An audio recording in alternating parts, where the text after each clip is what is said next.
ওই আনন্দ ধরে না গো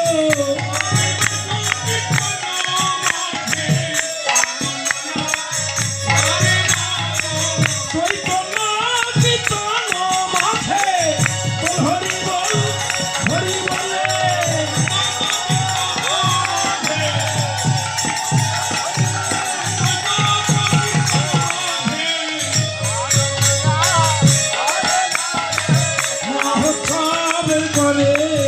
অধিবাস রে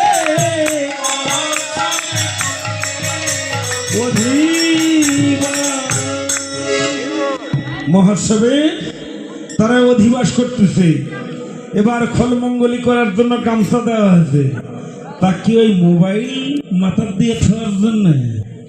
হ্যাঁ, গামছা কেন দেওয়া হয়েছে বলো তো দেখি? গামছা এই যে খলের গামছা, যদি মনে করো মঙ্গল, টাকাটা আমি নেই আর গামছাটা তুমি নাও, 50-50 হোক নাকি? মন খারাপ করবে না তো? হ্যাঁ, ভাগ করে নিই। হরে কৃষ্ণ। এটার মাথাতে একটু বাঁধো দেখি। হ্যাঁ, বাহ, দেখি না বাঁধতে কি ভালো লাগছে, তাই না? বাহ বাহ বাহ, হরি বল। আচ্ছা ঠিক আছে, সুন্দর করে আমরা গামছাটা আমরা মাথায় বেঁধে দেবো, তাই না? এর মধ্যে এক ভক্ত আর এক ভক্তকে বলছে কি, এই যে সন্ধ্যাবেলা থেকে তো ভালোই ঝামেলা শুরু করছো। আচ্ছা, সন্ধ্যা আরতি হলো, তারপর মঙ্গল ঘট ভরানো হলো, তারপরে কীর্তন হলো, বলো তো তোমার গৌরাঙ্গ এখন কোথায়? বলছে কেন রে, আমার গৌরাঙ্গ কোথায় থাকবে? আমার গৌরাঙ্গ কেবল মঙ্গল ঘটে দাঁড়াইল, মঙ্গল ঘটে ঘটে দাঁড়াইল, ভক্তবিন্দু সঙ্গে লয়ে মঙ্গল ঘটে দাঁড়াইল।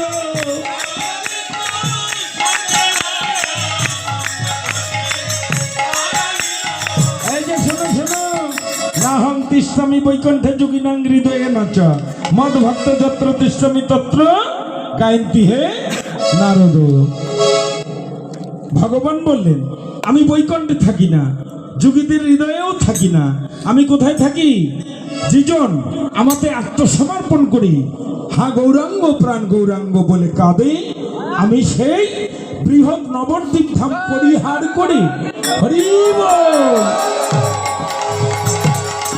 আমি ছুটে চলে আসি আমার ভক্তের দ্বারে, তাই তো আমি ভক্তের দ্বারে মঙ্গল ঘটে এসে দাঁড়াইল।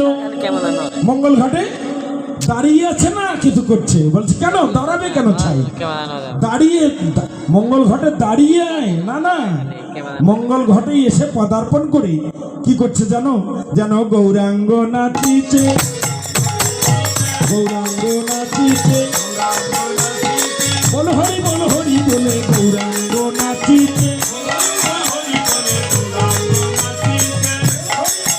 বলে গৌরাঙ্গ নাচিছে, গদাধর নাচিছে, গদাধর নাচিছে, বল হরি বলে গদাধর নাচিছে, নিত্যানন্দ নাচিছে, নিত্যানন্দ নাচিছে,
আছে না